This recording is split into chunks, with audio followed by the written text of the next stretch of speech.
Ready? Got it. So important you're here today. So wonderful. For you, for yourself, for the world.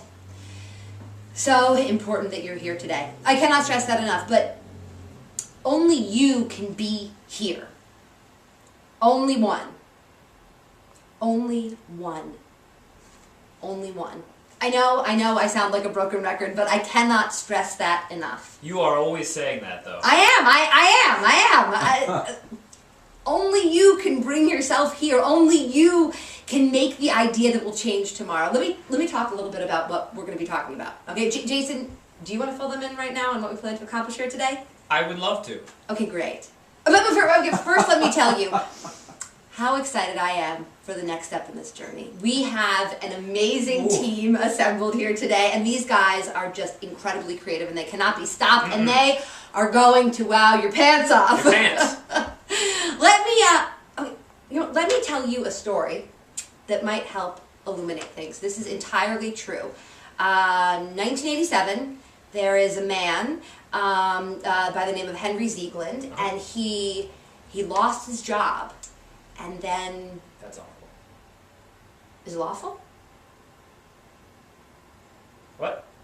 No, I suppose it isn't lawful, but he lost his job. Oh! What happened? I said that? I said that's awful. It's awful. Ah! He lost his job. I thought you said it was No, lawful. I was saying that because in 1987. That's weird. Ah!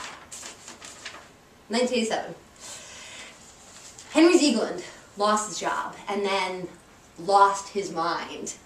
And things really started to unravel quickly for him.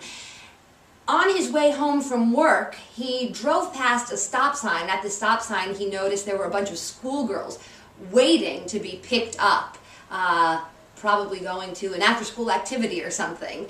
And he waited. Bingo. Maybe they were going to play bingo. I don't know. They were going to do something.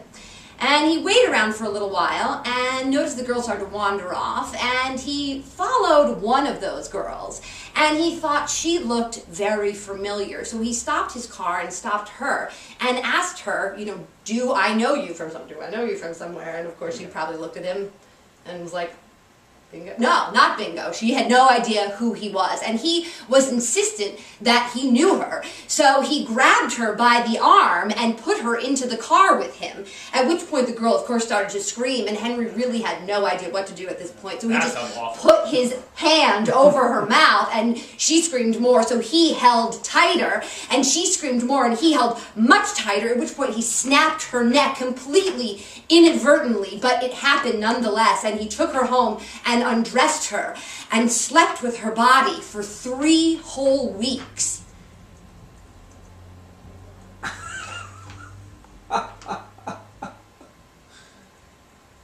Right. So let's take a look at some of those images, Jason. I was so hoping you were going to say that. This world we live in, it is too much. It is a challenge, right, Jason? Yeah. Are we happier, than the prehistoric man? And would you rather be a coal miner or a hunter-gatherer?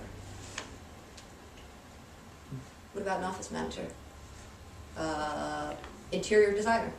Actually, no, I kind of like being an interior designer. I'd like to do. Okay, a dental assistant. Yuck. A factory worker. An office assistant. A car fixer. A mechanic. A mannequin. A mannequin. No, yeah, a mannequin. I would rather be a mannequin. I would rather be hunting giant sloths in North America to extinction than crawling in tunnels, looking for shiny rocks like a coal miner. Right? You'd rather have a stiff drink and a loose woman that you could cover her mouth with. No, I would not. I would rather have a loose drink and a stiff woman. I'm gonna light your ass on fire. No, that was good. I loved that. No, I would have